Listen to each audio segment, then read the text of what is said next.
எங்க உள்ள?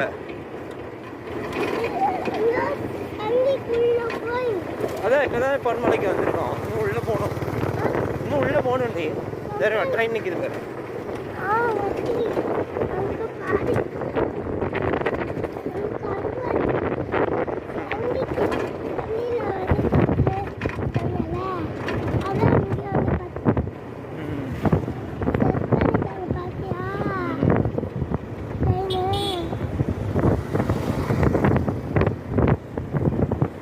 இப்படி சாப்பிட்டு